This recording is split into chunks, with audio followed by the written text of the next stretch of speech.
Hi friends, माफ़ी चाहूँगा कल शाम वाली वीडियो अब तक नहीं पहुँच पाई, लेकिन कोई बात नहीं। ये जैसा कि आपसे प्रॉमिस हुआ था कि एक वीडियो आपके सामने क्वेश्चन आंसर की आएगी और एक वीडियो आएगी थ्योरी की।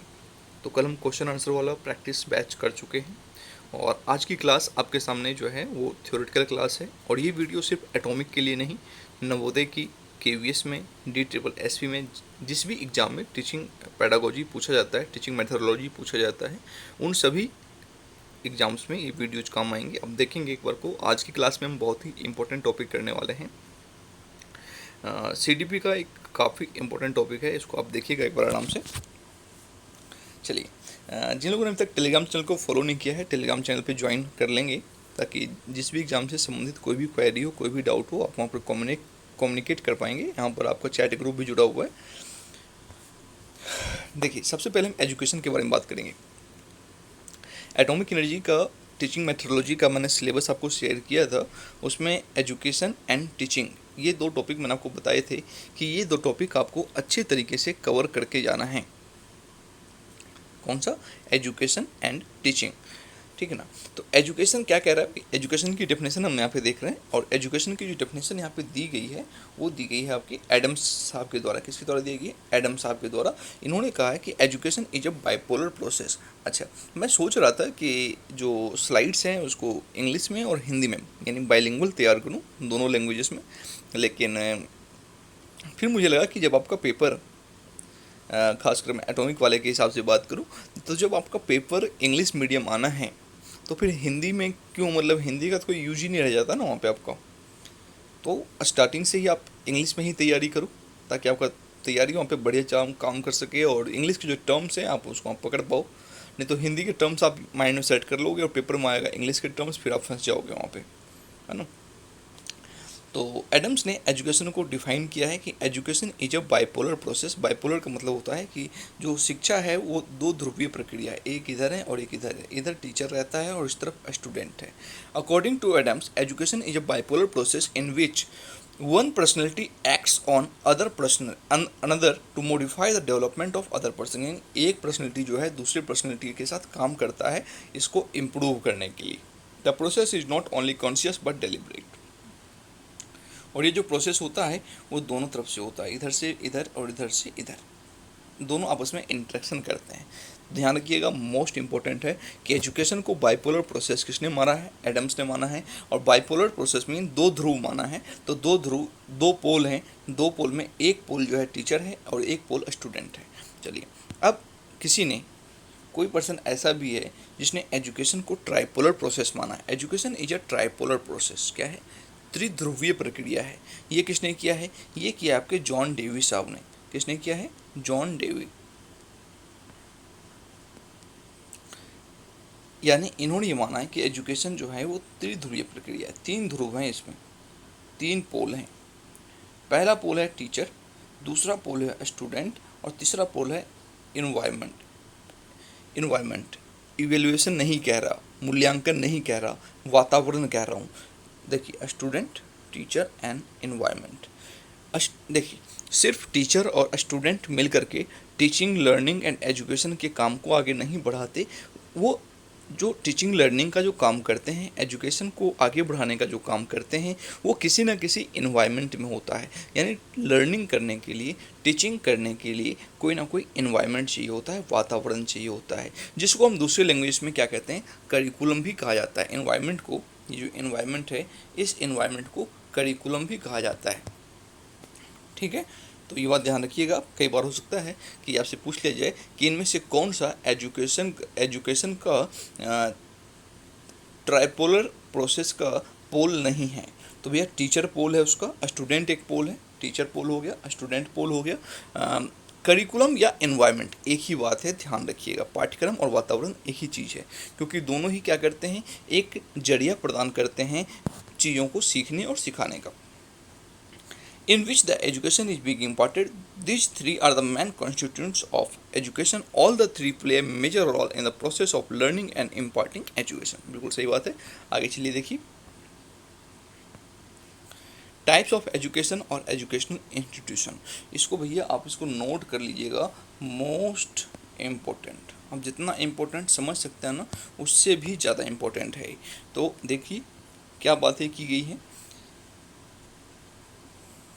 एजुकेशनल इंस्टीट्यूशन की बात करते हैं या एजुकेशन की बात करते हैं, तो तीन तरह के एजुकेशनल इंस्टीट्यूशन एंड एजुकेशन की बात की जाती है। तीन तरह का एजुकेशन होता है, एक होता है फॉर्मल एजुकेशन, दूसरा है नॉन फॉर्मल एजुकेशन और तीसरा है इनफॉर्मल एजुकेशन।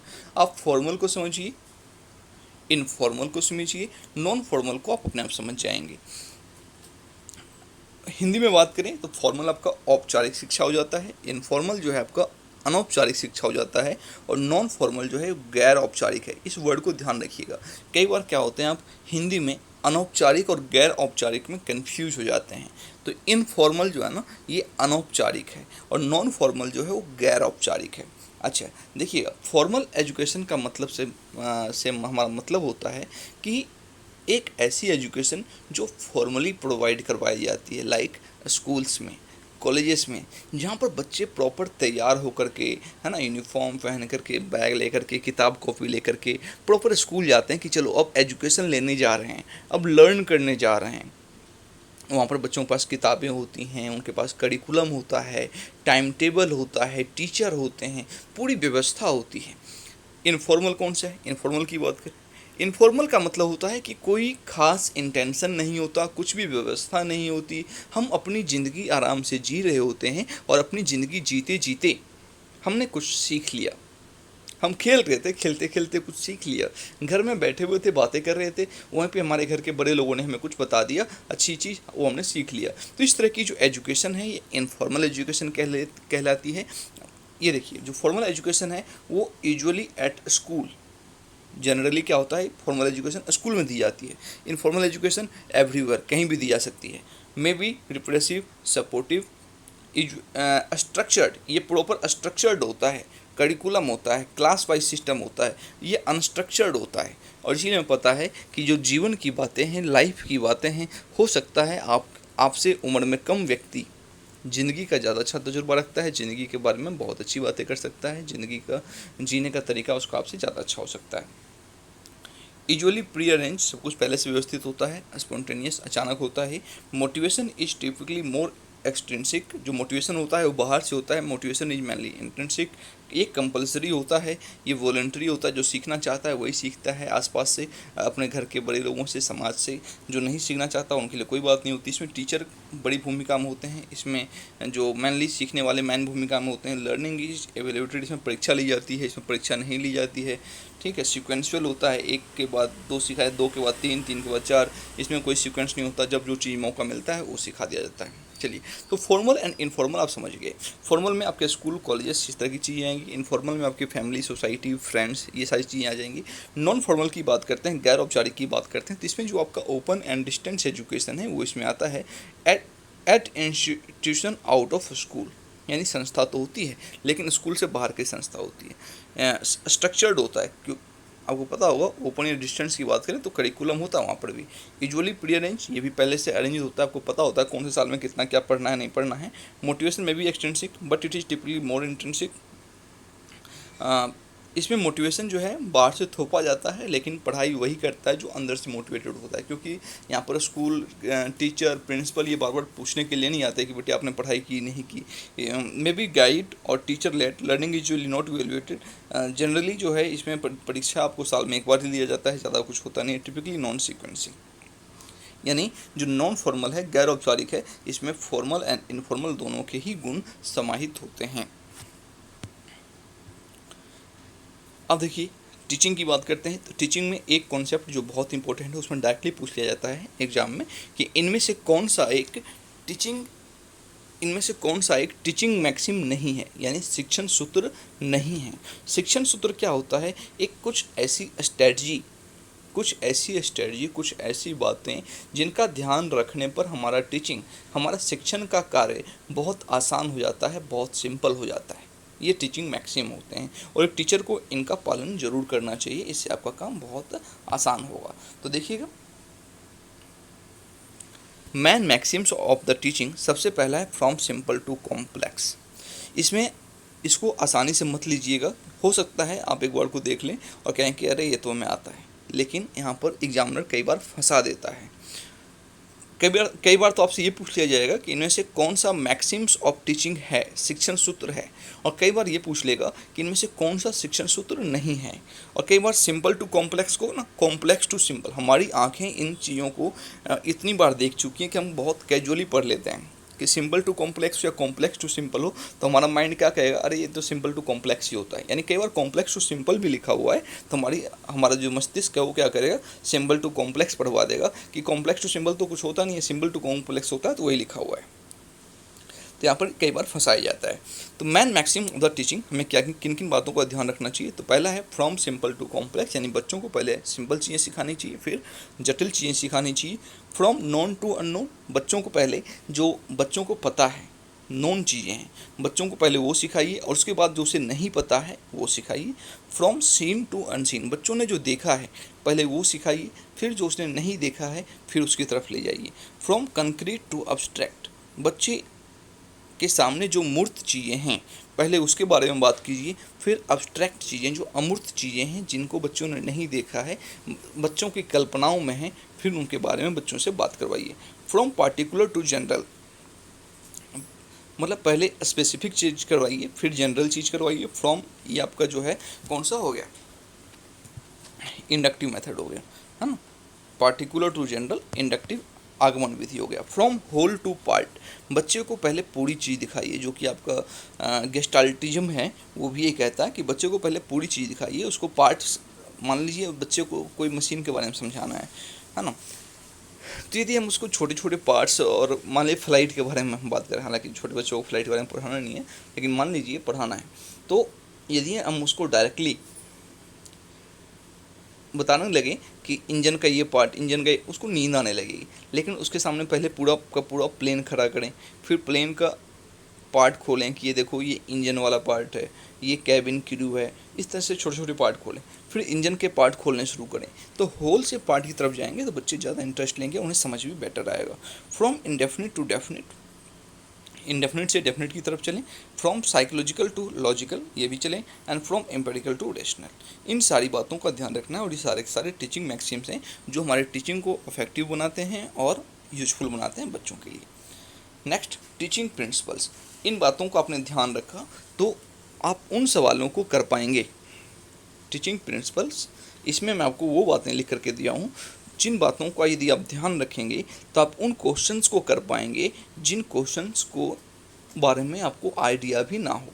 जैसे टीचिंग प्रिंसिपल्स मतलब क्या होता है, ऐसी कौन से प्रिंसिपल्स हैं, ऐसी कौन सी बातें हैं जिनका पालन जरूर होना चाहिए। सबसे पहला है रिस्पेक्ट फॉर इंडिविजुअल, यानी यहाँ पे बात की जा रही है इंडिविजुअल डिफरेंस की। तो देखिए, आप जो भी आंसर लगाएं साइकोलॉजी में, टीचिंग मेथोडोलॉजी में, पेडागोजी में, कोई भी आंसर लगाएं, लेकिन आपका आंसर कभी भी इंडिविजुअल डिफरेंस के अगेंस्ट नहीं होना चाहिए, इंडिविजुअल डिफरेंस के सपोर्ट में होना चाहिए। क्योंकि इंडिविजुअल डिफरेंस का कॉन्सेप्ट टीचिंग में ऐसा कॉन्सेप्ट है जो कि एक अपने आप में क्रांतिकारी स्टेप है। ठीक है, ये ध्यान रखिएगा। सेकंड है आपका democracy as a way of life. ध्यान रखिए, डेमोक्रेसी, बच्चों के अंदर डेमोक्रेसी की भावना कूट कूट कर भरनी है। उसकी डेमोक्रेसी की आदत हमें उन्हें क्लासरूम से ही लगानी है। Democracy as a way of life, यानी उनका जीवन जीने का तरीका ही डेमोक्रेटिक बना देना है। और ये कैसे होगा, ये तब होगा जब हम उनकी लाइफ की छोटी छोटी बातों में भी डेमोक्रेटिक तरीका फॉलो करेंगे। क्लास में कुछ भी करवा रहे हो तो सबकी राय लीजिए, सबसे विचार विमर्श करके डिसीजन लीजिए। ये नहीं कि मैं टीचर हूँ, मैंने जो कह दिया वही होगा, मेरी जो मर्जी है वो चलेगी, ऐसी आदतें ना डालें। Providing suitable condition for the development and maintenance of a sound personality, बच्चे का हमें क्या करना है। तीसरी बात जो आपको ध्यान रखना चाहिए किसी भी आंसर को चूज करते टाइम और क्लास में भी, कि आपकी कोशिश हर हमेशा ये रहना चाहिए कि बच्चे का सिर्फ एक एस्पेक्ट डेवलप ना हो, बच्चे का सिर्फ एकेडमिक एस्पेक्ट या सिर्फ फिजिकल एस्पेक्ट डेवलप हो, ये ठीक नहीं है।